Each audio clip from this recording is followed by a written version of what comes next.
Hi, everyone. Welcome back to the Excelcast. I'm your host, Joe Parker, and today I have another special guest. She's my cousin, Maddie Parker. She's currently a business development rep at CoAdvantage. She's starting her own website, and the website's going to have a blog. It's going to include Mad's motivation, which she'll get into during this podcast. And she graduated from USF as a communications major. So, welcome, Maddie. Hi, welcome. Thank you so much for having me. Absolutely. So, for your word, you chose healing. So, why did you choose healing as your word for this podcast? Yeah, absolutely. So I chose healing just because I've always been one to want to move in a certain direction towards positivity. And positivity, the more I guess you get into that, you realize that you have to go through those healing stages of the ups and downs. And I've honestly fallen in love with it through my 20s. I didn't realize how much healing you really go through in your life up until I started dedicating my life to it. Yeah, because it's all about your mindset, right? Regardless of the situation or circumstance that you're in, your mindset dictates how you act and how you react to every situation that you're in. Yeah, absolutely. And just through my healing stages, I've always learned that putting one foot forward and deciding to start today versus tomorrow or in 2 weeks has always been that positive direction to keep moving forward. Something that I also wrote down was you can never be perfect enough for what isn't meant for you. You will never be good enough for someone who has no intention of loving you. So always stay positive, stay linear with what you want to do. Just because that one person walked out of your life doesn't mean that you're not healing. It might be that exact start direction for you to start doing that process. Absolutely. I feel like a lot of times people get caught up on who they could be or who they should be. And while that's good to have that sort of direction, it's not good when you lose sight of who you are and where your feet are and the situation and the life you have around you. Yeah, And that's exactly. something that we need to take for granted. Or we often take for granted, we need to not take for granted. Yeah, absolutely. And I feel like that's also why I wanted to talk about clearing out chaos in general, because I feel like that comes with healing. I always have been told since I was young, like sometimes things start to get lonely and you start to think that you're going off pace, but really it's God redirecting you into clearing out that chaos. Things can get a little bit quiet, but that doesn't mean that you're alone. It just means that you're moving into a better direction. And sometimes healing takes just you. It doesn't take a huge group of people, it doesn't take going out all the time. Sometimes it just takes sitting in your room by yourself and realizing the redirection you want in your life. Yeah, so how would, someone listen to this podcast, how would they identify chaos in their life? Because sometimes it can be, I have to do this, I have to do this, I have to do that. And while sometimes that linear type of thinking is good, it can get to a point where it's unhealthy. So how do you identify chaos and, structured linear thinking? Absolutely. So I always build a routine. Anybody that knows me, that's a huge thing for me. Waking up knowing exactly what you're doing that day. Whenever you just kind of wake up and do whatever, that's when things start to build up and that's when things start getting chaotic and you start feeling overwhelmed.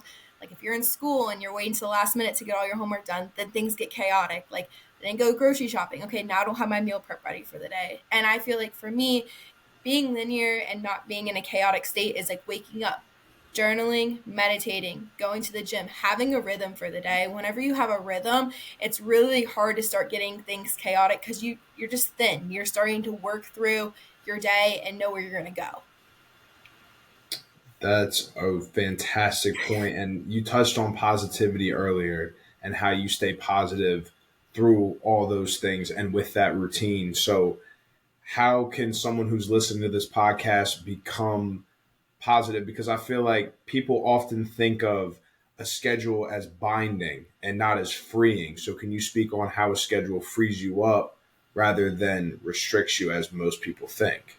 Yeah, exactly. And I agree with you on that. It's when you're building that routine, you have to be in love with that routine. You can't be, I have to go to the gym at 5. You'd be like, I get to wake up and I get to go work out and then I get to go have a job because some people, it's hard for some people to have jobs. 2023, it's became the thing. And like 10 years ago, it's easy to find one. Now it's not necessarily like that. So thinking positive in that direction, I always, too, affirmations, talk about what I'm grateful for right before, like I go to the gym in the morning because I'm setting the tone for the day. When you're more positive and you have a positive outlook on life, it's easier to get through those, I guess, binding moments. That's an amazing outlook, and it's something that I have honestly adopted myself recently. And I can tell you that 100% it has changed how I look at things. I look at the day as an opportunity rather than something that I have to go through, which is a mindset that I had in the past. And I really don't know what clicked for me to start doing the positive things in the right way.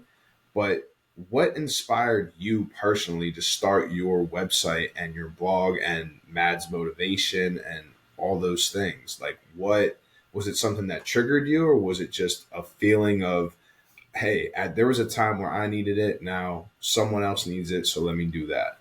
Yeah, absolutely. So I would say through my teens, I just was in a very like up and down like environment at home, environment at school. I just never ever could just be like myself and feel grounded. And I always was looking for like the next positive thing. I never really was like that like negative mindset kid. I was always joking around, trying to see the light out of everything. And I quickly realized that not everybody was like that. And I was like, wow, like I love making people happy. I love being able to show people a direction of life that they haven't even ever thought of before. And I want to say that it's now been like 6 years since I started doing Mads Motivations. And the first like 90 days of doing it, I didn't really see anybody like tag on to it. Then I went through it myself, like that negative impact where I was like, oh my gosh, I'm just going through it. So I stopped posting them for like 30 days. And I had, I want to say, floods of like over 50 DMs of people being like, why did you stop doing it? Like, I looked forward to seeing them every single day. And I think I quickly realized that like I had that positive impact on the world, and I didn't even know that I had it. I mainly posted them like the things that I was writing was what I was going through myself. I'm like, let me write what I need to hear today. And I feel now being in that routine of just posting my Mads motivations, knowing that that could be the one thing that gets somebody up out of bed every day. Or, okay, I'm having a terrible day. Okay, like let me rearrange myself. And after I read this, like I know I'm good to go.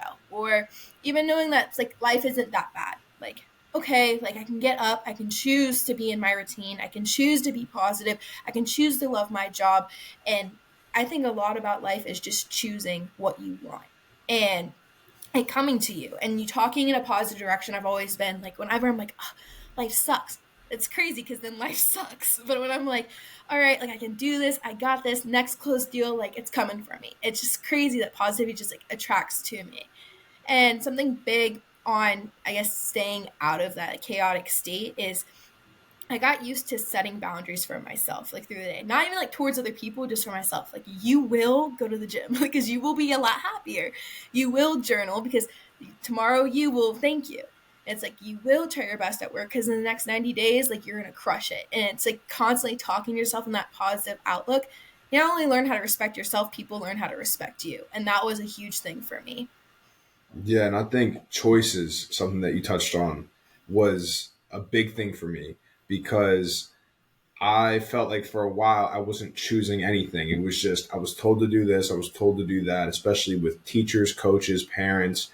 And when I got to college and I stopped playing football, I gained a bunch of weight because I never had to make those choices. People were making the choices for me. Go run, go lift, go do this, go do that. And when I finally got to a point where I was done with how I was, how I looked, and the example I was setting, choices were the main thing. I had to wake up every day and grind out, workouts, 8, 10 mile walk runs, whatever I had to do in order to lose the weight that I did. So I think that a lot of people, when they make an excuse, it's because they don't want to make that hard choice. Like journaling can be fun, right? Though I've Yeah. started doing it, but going to the gym isn't always fun. Especially I know you get up at what 5 a.m. Yeah, I every do day and go to 5 the a.m. gym. workouts. I know that can be difficult, but it's also a choice. Yeah. So, and then once you get into that routine and you start loving what you're doing, like you said, it becomes I get to do these things and I get to live this life that I live, and I'm setting my ideal life up, and that's what you're doing every day. So I think that's a great thing that you fell into, you took steps and made choices in order to obtain that lifestyle. And, you know, Yeah, absolutely. And then, like, I have always thought of it in this way. I don't know if you've ever heard of Mel Robbins, but she talks about like the 5 second rule. And I've always thought of it like I wake up some days at 4:30 and I'm like, I do not want to go to the gym today. And I was like, oh, that's negative thinking. I'll be like, five, four, three, two, one. Oh, you're up. We're going. Like, you're doing it because you know at the end of the day, like, you working out today. I'm a big person, like, it is a mental workout for me. Like, yeah, physical, okay, but like 99% of my workout is mental. And I know that, like, I'll be snippy. I know that I'm not my best me when I don't work out. So I was like, nope, that's how I'm going to make a better decision for myself. And I've told other people that too before. And they're like, did you make that up? I'm like, no, Mel Robbins, dude. Like, you have to listen to her. And she has taught me so many different things. I like tell you, like, go watch, listen to her, any of her stuff. She talks about just like how your mental is, like, I guess, you, and you get to decide what you want in those 5 seconds, just like you. It's a choice. It's a choice to go work out. And I feel like for me, I didn't realize that choices weren't just like physical, like, oh, I'm going to go work out. It's like mental, like, okay, I'm going to choose to be positive. Okay, I'm going to choose to think of things this way versus just like, oh, well, I can't go to the gym today. Like, I choose to do those things now. And it's not like, there's no obligation to it. Like, I will go do it. Yeah, and with how you said like it's not physical, like oh I go to the gym, oh I can do that with my mental. I feel like a lot of life choices and your mind, body, spirit, emotion, that's all aligned. So when your physical's right and you start doing things physically, you're like, wait, I can do this with my mental. Wait, I can do this with my emotions. Wait, I can do this, spiritually, and you kind of bounce off of all four of those things and align yourself properly. I personally believe that it starts in the gym. It starts Yep. physically. And 100%. while the other ones I believe are more important, I do believe that the gym has its importance because it is the first one. If you don't like what you see in the mirror, it's very hard to like anything else. It's very hard to make choices in other categories. And not even like what you see in the mirror necessarily, but to be working toward that goal, I believe helps you work toward other goals. And that's just in my experience because Yep. that's how my life went.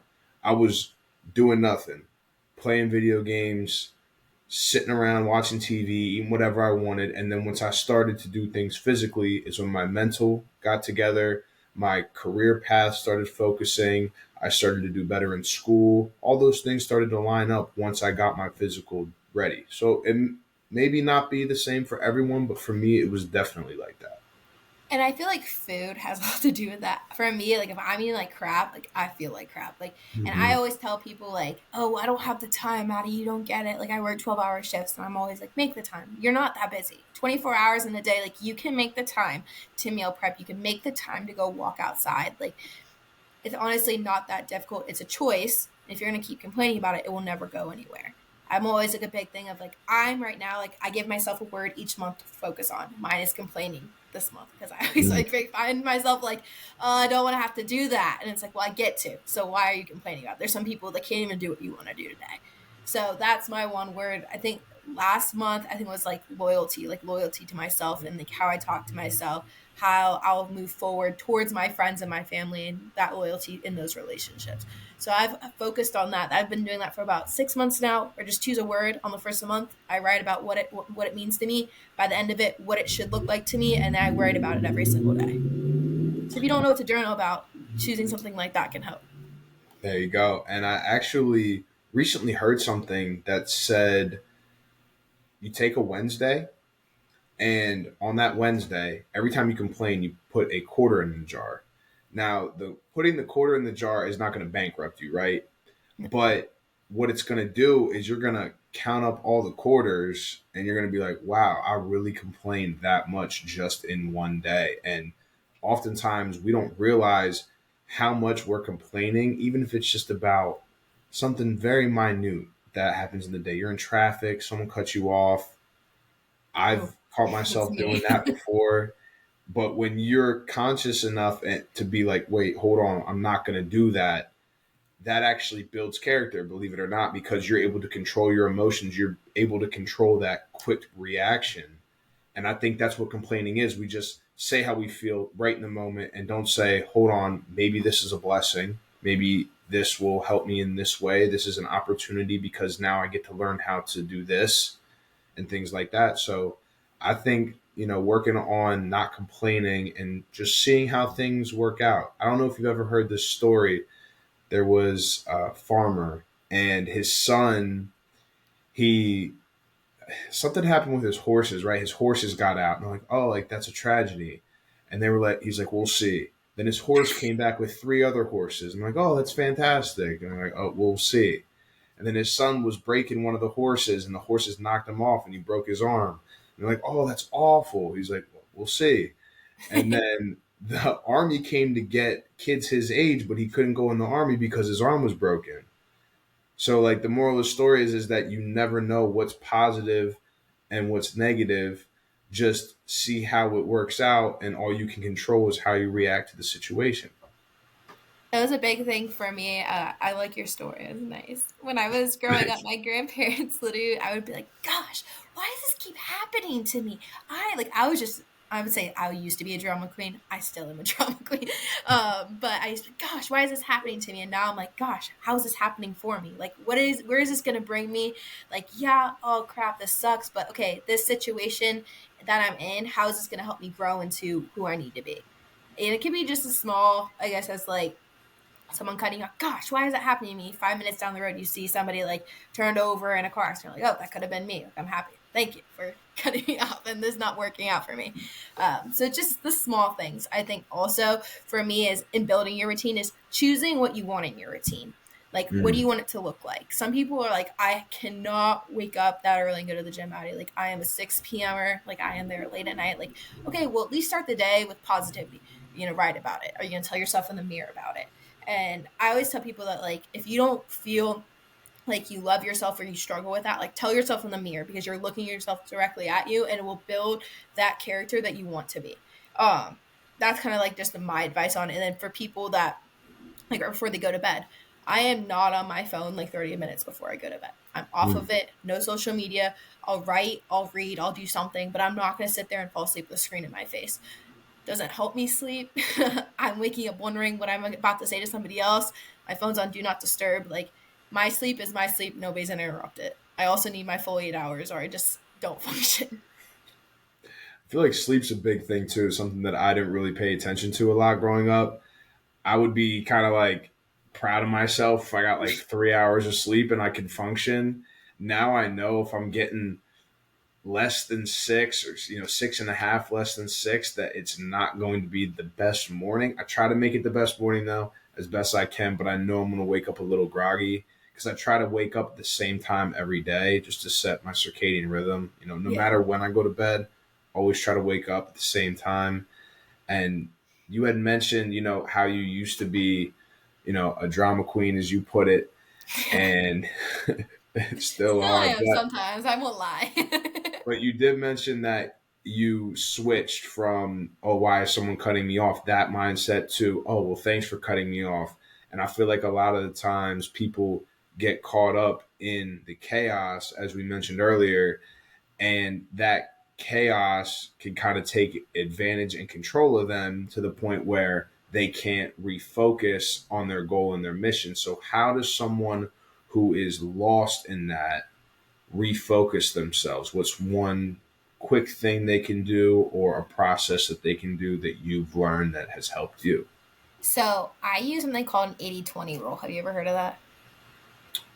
I've heard of that, but I'm not too sure if I remember what it is. So I wrote it down word for word so I wouldn't mess it up. It's you focus on the 20% of things that drive your 80%. Okay. And then what the 20% of those things is like towards like your relationship, you give 80% of that to your happiness. So it's like mainly focusing on like that small thing that can fill Mm. up that 80%. Does that make sense? So if I'm getting this correctly, the 20% of something that's good, you focus 80% on that? Yeah. Okay, so So like can I could you, say like yeah. for like our friendship. So I'm focusing on the 20% that I know that will make you and me good. And that will give me the 80% of happiness that's going to drive the relationship. So if I know that like us going to the gym together matters to you, like I will solely focus on that 20% of our relationship during that part of the day to make us 80% better. Okay. And I feel like when people don't know where to start because there's so much going on. Like, I'm in school, I have a job, like, slow down.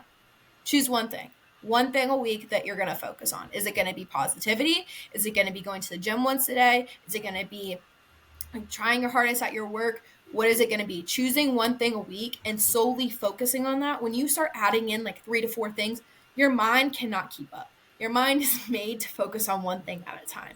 I like to think to myself that I can focus on more. You can't.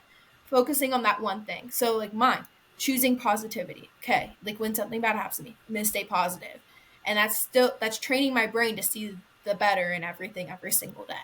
When you start doing that, choosing that one thing, after 30 days, choosing that one thing a day, it's not so hard. It's became part of that pattern. It's became a routine. Then after 30 days, you add something else. Okay, now it's 2 things. Now I have that one thing down. Now I can add the second thing, and I can make it into a rhythm and into a routine. Yeah, I really think that focus and being a sniper, as one of my favorite motivational speakers says, Eric Thomas, he says you have to be a sniper. You have to focus on one thing. He goes, don't read 100 pages. I want you to read one page 100 times. Yeah. And kind of correlating to what you say, don't focus on that one thing. You don't have to focus on being perfect in every category. If you really focus and hone in your skills and your attention on that one thing that you really want, that can drive your other 80, like you said earlier, that's something that you should definitely focus on. And something that I've learned as well throughout my journey. And I think also something too is when you're going through so many chaotic states, like I always think about like what's going on around me. Like, am I listening to like hard banger music where my heart is already racing and I'm already like freaking out already, so it's making it worse? Or am I listening to a podcast that's going to teach me about how to kind of slow things down, how to kind of pinpoint, okay, this is sucks, okay, this is what I need to stick to, okay, 3, okay, this is how I get to the next thing. Like, what are you focusing on? Like, when I catch myself like, oh my gosh, I don't know how to get through this, I'm like, whoa, like, let's find a podcast for this, like, let's find a TED Talk for this, like, let's relax, let's help ourselves, let's educate ourselves what we're going through to become something better. Absolutely. Podcast. I haven't personally done the TED Talk portion. I've done the podcast very frequently. Also recently got into audiobooks. I just finished one Yes. by Brendan Burchard, I believe his name is. He does the six habits of growth. Ooh, I like that. Yes. And he goes through and very clearly defines the 6 habits of growth. And I'll be doing the dishes, whatever I'm doing, whatever I'm cleaning up chaotically in my own apartment. I'm listening to stuff like that and just reinforcing positivity at all times. And like you said, like I've noticed when I'm listening to like hardcore music, rap music, or things that just aren't feeding me positively. Not that they're not positive things, but it's not a character building podcast or a personal development book, things like that. And when you listen to things like that, it just really helps you strive to be the better version of yourself and do things correctly. I don't So know if this has ever been like you or not, but I feel like a lot of girls can like tell me that this is something that they've done. I used to, like, in my teens, probably up until like 2 years ago, I did this where it's like when things were bad, I'd start playing like heartbreak music and just cry, keep going, like make it 10 times worse than what it really was. I'd be like crying. I'd come into my apartment and be like, what is going on with you? I'd be like, I just had having a day. And she's like, so you blared Taylor Swift, stopped your eyes? I'm like, it made it better. She's like, it didn't. Like, and I feel like a lot of girls like our age, like, do that. I don't know if guys do that. I feel like that's definitely like more of a girl thing. But I have definitely been there where like now you're like, you're weird for that. I can see the judgment.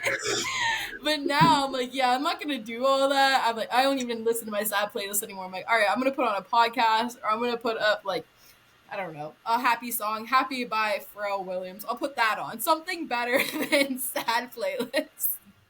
well, not necessarily the Taylor Swift, the sadness, but I noticed whenever I was frustrated with something, I would continue to be frustrated rather than taking that pause and taking that breath and being like, okay, how do we solve this and not make this further into a problem? And I think Yeah. that kind of is the same thing because you made yourself more sad. So kind It's a of. girl thing. Like I know many girls that I've talked to, and they're like, "Yeah, I got a rough day, so I went and played some Kelly Clarkson." I'm like, "You go, girl." Like I understand. Now I'm like, "Go play a podcast and like meditate or something." Like that's not gonna get you anywhere. Promise, I've done that. Yeah, no, I could. It's just a different feeling, I guess. It's not really crying. It's more of like a frustration thing. But I definitely see where the concepts collide for sure. Yeah, like healing takes time, guys. Like, Yeah. don't expect for all this to just work out for you in 30 days. Like, if you're going through it, like, take the time, choose one thing, focus on it, then keep adding to it and make it a routine. It will come, I promise. Yeah, and that's the thing. Putting all your energy into those steps and kind of like compacting those skills and the things that you're focusing on is really important, I believe, as well. Yeah, absolutely. Yeah. So you have been in sales since I can remember. Yeah. So how has your experience in sales helped you develop these ventures that you're going into? I know that sales takes a lot of grind, a lot of hard work. So how has that helped you as an entrepreneur grow and prosper? Yeah, so I used to do social media sales, and then now I've gotten into kind of like I would say like the real world, like ooh, adulting. And I feel like sales has taught me a lot about myself because sales is like really you have to know yourself, you have to learn how to sell yourself, and you are golden in sales. For me, honestly, it's working on myself every single day and then coming home and realizing like, oh my gosh, like I just sold all of that and like I helped somebody else. Yeah, I'm making money, but I'm not making like what I would make if I owned it. So then it like kind of pushed me like, dang, okay, well I want to learn how to run a business. I want to learn how to do sales. I want to learn how to do the manufacturing of like how to do a company. Like that was like my driver. I was like, I've always like been like that leader, and it's not like oh like bragging. It's just like I've always wanted to be that leader. I've always wanted to be that positive, like I guess like feedback in the world. And I felt like the only way to really to do that was through sales, is like selling a product, making somebody's life better.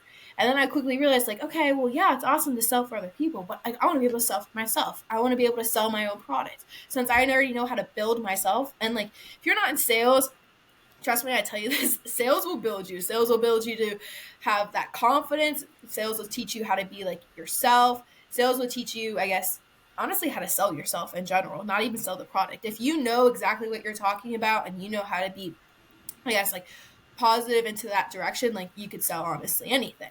And for me, it's like, okay, yeah, I'm positive about what I do. I sell PEO, so like I handle like payroll, medical benefits, workers' comp. Yeah, I'm like helping people set that up. That's not my dream. My dream is to help people work through their mental health, be able to show kids at the age of like 8 to 10, where I was like, oh my gosh, my life sucks. It's like, no, it doesn't. Like, start looking positive into the world. Like, don't wait till you're at 21 to start growing. Don't wait till you're at 21 to start healing.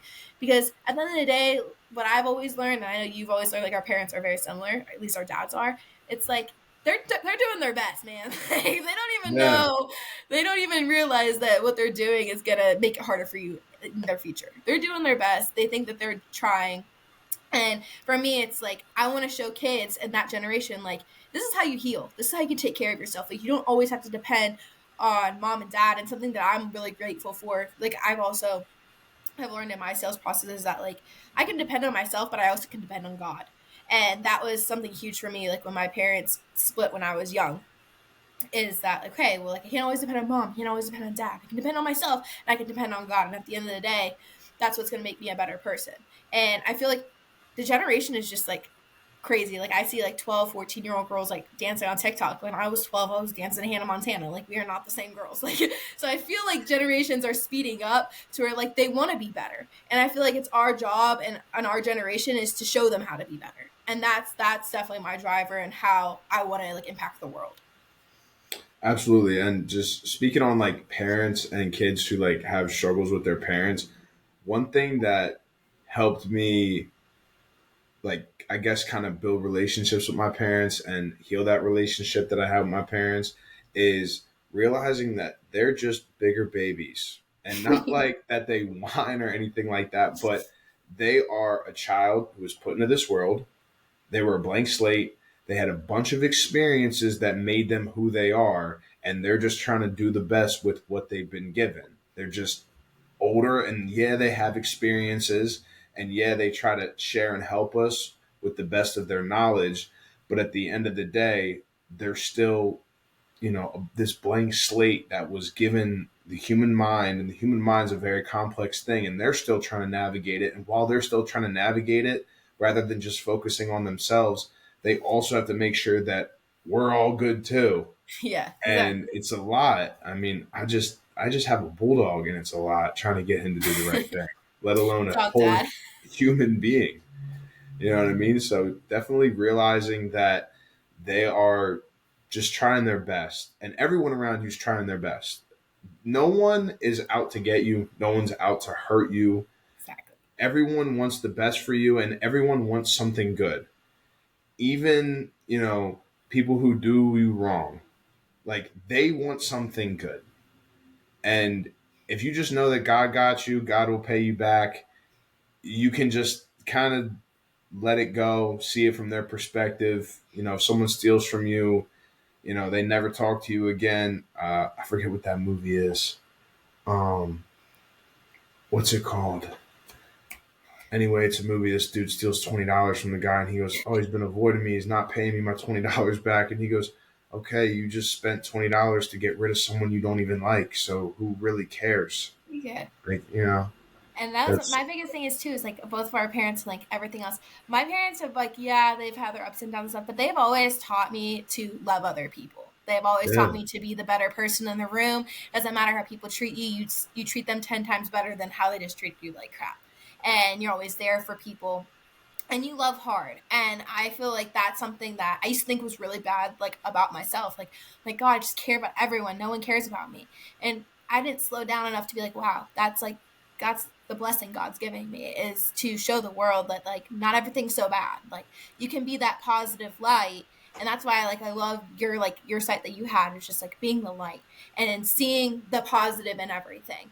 And I was always this like super, super happy kid. When I went through my teens, I was like, why am I going through this weird stage of just not being happy? And it's just like, I realized that I was fighting with my inner self. Like, you love being happy, so choose that every single day. Don't dim down your light and who you are just because other people are crappy around you. Like, show them, be like, why'd you rather act like this when you could act like this? Like, you can be so much happier and be so positive. And that's something that I've always loved. Like, your dad's even the same way, where he's like, yeah, like any room you walk in, like you make sure you leave a mark. And not even like, oh, leave a mark in like who you are, just like leave a mark and like make sure other people feel loved. And that's something that I think both of our parents have taught us since we were really young.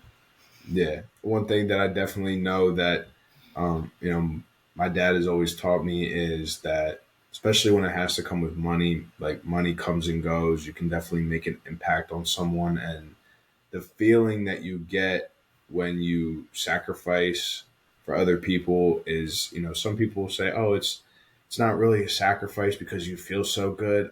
I don't care. When you sacrifice for someone and you feel good, that's what you get, and you're helping out someone else. And that's something that I hope that I can do when I'm older, and I want to carry on that outlook on life, whether I could just do it with my kids, whether I could just do it with my kids and my family around me, or whether it gets community based, or as big as it gets. I want to be able to help as many people as I can, whether it be monetary or it just be like the path you're taking, and helping them with their mental health and being positive and being the best person that they can be. Yeah, and I think that's like great, honestly, because I feel like, yeah, we've had some bads, but we've had a lot of good. And I feel like we've also always been taught, like, choose faith, like, choose to lean on God, choose to lean on yourself. And when you follow that faith, it's crazy what God will show you. Not like what God will give you, what God will show you. And I always was like, I can tell a story real quick. When I was younger, like 17, 18, I did preschool teaching. I loved it, but there was no money in it. I was like, why? Like, why can there like teachers not make $1 million a year? Like, I would do this the rest of my life. And then I quickly realized, like, okay, like, yeah, I'm going through my adult career, but I still want to do something with kids. Well, I ran into somebody at my church, and they're like, you want to help volunteer here? They're like, from 2s to 3s. That's like my favorite age. Call me crazy, throw me with some 15 3-year olds. I'm happier than a girl with a donut. Like, that is just like, that is my forte. I love kids. I Yeah. love working with them. I love impacting them. And I realized that day, like, okay, like, yeah, God took teaching from me, but God brought me home. God showed me that, like, hey, you can work these kids on the weekend, and you can kind of like refuel that day for that Monday when you walk into work. And that has been like a huge thing for me, because at first I was like, oh, why is this happening to me? Until like it happened to me, I was like, oh, why is this happening for me? Because this is literally gonna make me a better person every single day. Because kids are the best to be around. You can mold them, you can shape them into seeing the best about the world. Like, kids get crazy, like, oh, I got the pink crayon in the box. Heck yeah, the best day ever. And it's just like, wow, it's like only if we thought about that, like on a daily basis, like the small things. Oh, And kids really bring you back to that. And that's why like I love working with kids. And I mean, yeah, adults are cool, but like 3-year-olds and pink crayons, heck yeah, that's my thing. you ever have one of those kids get the sharpener on the back? I bet they were ecstatic. Oh my gosh, this is Yeah, crazy. absolutely. And just going back on, what you're saying about God and leaning on God, we're all a catalyst for God. We're a catalyst for, if kindness, peace, love, and discipline is what your God stands for, it's what my God stands for, then be that. Be that in your everyday life and work toward representing that and showing that to the world. Say, hey, kind of like the saying, I'll have what he's having, because even though it's like, you're God, but I'll have what he's having, because what he shows is a good, or what she shows is a great positive outlook on life, and they're doing well for themselves. And that is, what I want to represent when someone thinks of, my God. Yeah, absolutely. And I feel like part of I've always believed in God. I grew up like Catholic and then switched over to Christian. Um, for me, when I was younger, like my grandparents, whenever I call them, be like, I'm upset, I had a bad day. And my grandparents always just pray to God. Like, if I'm not there physically, like God has you, like God's hugging you, like sit by your bed and pray.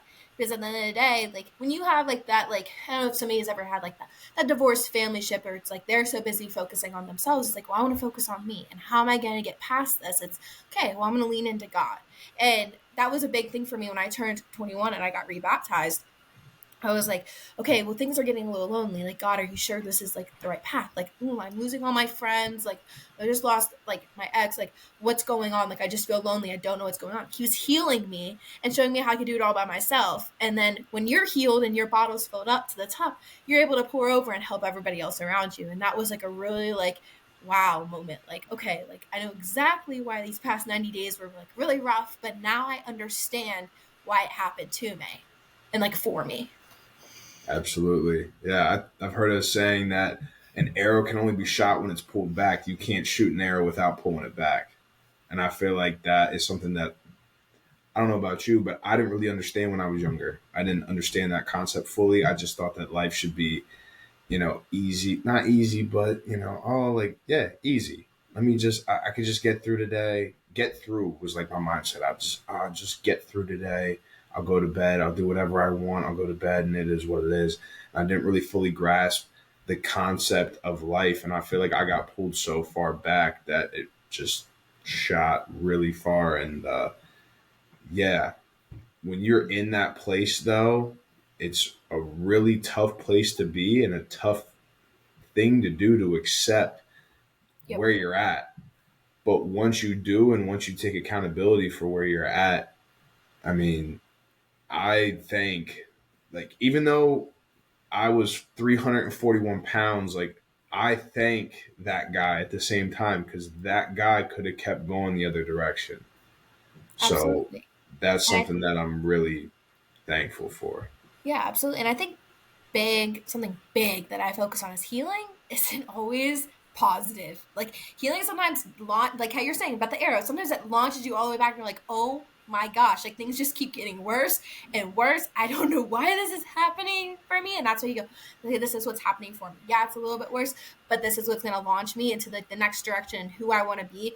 And that's why I always like my biggest thing I always tell people is fall in love with the redirection. I know it's like, oh my gosh, like I don't know where this is going to take me. Well, fall in love with it because it's about to make you into a better version of yourself. Even when it takes you back a little bit, those little pieces are building into something even bigger around the side. So always stay positive, even when things like don't always seem to be for the best. You're like, oh my gosh, like just things after things. It's like, but you know what, God, I trust you on this one. You're going to heal me into the redirection of who I should be and how I want to be. Yeah, and one of like the best feelings. I don't know if you've ever experienced anything like this, but when you're like, "Oh, why did I do that?" or why was this like 6 months of my life? Why did I even invest myself in that? And then like a year later, God's like, "Oh, that's why. Oh, that's why. Oh, that's why." It happens to me pretty often, and I think it's his funny, like his sense of humor, kind of to be like, "You questioned me back there, but now we're here, and look at you now." Like I hated communications class growing up, and I was like, why am I taking these classes? And now I have started a podcast where all I do is talk. You're like, So all I do is talk all day long. So she's like, now I totally understand. And that's why one of the big things is that that's why I went into communication. Before, like, I was tripping over my own words. Like, I was filming podcasts. I was like, oh, delete. Oh, delete. That was, who was talking? It was not me. Like, so it's like, I feel like I understand what you're coming from. Because before I would talk and I'd be like, what did I just say? Like I still feel like I say that sometimes now, where I talk about something and I'm like, where was I going with that? It's like, oh, well, at least I did communication and I learned about leadership and sales and how to carry yourself. And when you know how to communicate well, and then you also add the leadership to it, it's just like you're unstoppable. yeah, that combination is definitely deadly, especially in the world of selling yourself and in the world of, having to be yourself in any category, not category, but any profession that you're in for, that's a better word. But in that, the mixture of sales and the mixture of communications and learning leadership and everything, what is one lesson that you learned that you didn't realize was a blessing until kind of later on in life, like we had mentioned? I honestly have learned, and I've honestly, my dad's always told me this. I'm like, you're wrong, you're wrong. Failing forward. I used to be so scared of failing, so scared of Mm. getting on like a Zoom meeting and completely butchering it, like being like, awful. And I've always, my grandparents have told me this, my dad has told me this, and I would always be like, no, you don't understand. Like, it's embarrassing. Like, no, you don't understand, like, what I'm about to go through if I fail. Like, failing is bad. And my dad would be like, no, failing, you fail forward. When you fail, you learn something about yourself. And that's how you have to look at it. And that was always something that has stuck with me through my 20s, where I'm like, okay, like, I'm scared to do this, but I also know that if I didn't do this, I won't grow. And I rather fail forward. And people always are like, well, if you fail, you're back. No, if you fail forward and you choose, okay, I lost from that, but did I really lose from that? Because that just taught me how to do something better. And that's something that I've stuck with since I was young, honestly. Like I would stay up till 12, 1 in the morning with my mom doing my cheer routines. I'm like, oh, I failed. And she's like, no, keep going. Like, keep failing until you get better. And then 100%, you'll end up winning. And whenever I did that, we always ended up winning like competitions because we'd all stay up late because we invested in failing and messing up to become better. Absolutely. And that repetition and that investment in yourself with the time is definitely a beneficial thing. And I believe that's what would, push you guys forward, especially when you invested in yourself. And I'm not gonna lie to you, I had a point that I wanted to make, but I lost it. But that's okay. No, you're fine. I know that we've been on here for some time, but I No, really appreciate you letting me come on here and talk yeah, about my life. yeah, absolutely, yeah. And just what you were talking about earlier with failing, like that exposes the human in you. You know what I mean? So that it kind of humbles you because you're going to like expand yourself because you're getting out, you're getting vulnerable, you're getting outside of your comfort zone, and it shows that you're human. And I think that's where a lot of growth happens, just like I just did right now, because that's what I forgot to say. But I found my way around and I found my way back to it. So, No, and you know, I agree with that you. I feel happens. like when we're young, I don't know if you ever felt this way, but I always felt the pressure to be perfect in every Mm, situation. My mm-hmm. makeup had to be perfect, my hair had to be perfect, who I was as a person had to be perfect. And I realized quickly that like failing and messing up friendships and messing up your words in a speech or stuff like that, that will help you grow into becoming a better person and figuring out who you should be to the world and who you should be to yourself. Absolutely. So I know that you had a quote that you wanted to share. Do you want to share that quote now? Yes, sure. It's from my girl Mel Robbins. Mhm. Your life comes down to your decisions. If you change your decisions, you'll change your life. Just like we were talking about. Absolutely. Every day it's a choice. Choosing to have a better day, choosing to have that new direction in your life. Yeah. And you could choose to make an excuse or you can choose to go after it. That can either be one day or day one. And that's something that I hope a lot of our listeners grasp from this conversation. And it was a dope conversation, I will say. Absolutely. Yeah, Well, I appreciate you letting me on. We'll definitely have to do this again. I'll have to have you on my podcast. absolutely. I would be thrilled to be on your podcast. And thank you for being on mine. Our Absolutely. listeners can follow you on Instagram at Mads_Parker, your LinkedIn, Madison Parker, and your website is maddiegirl.wixsite.com. It's MADDIEGIRL.WIXSITE.com/be That's a the mouthful. light. Or you can just go to my Instagram bio and click the link. You could do that as well. And you have a new podcast coming out on Sunday, which I'm very excited to listen to and hopefully Yep, can be a part of one day. And absolutely. thank you for being on the show. Absolutely. Well, have a great rest of your day, okay? Me too.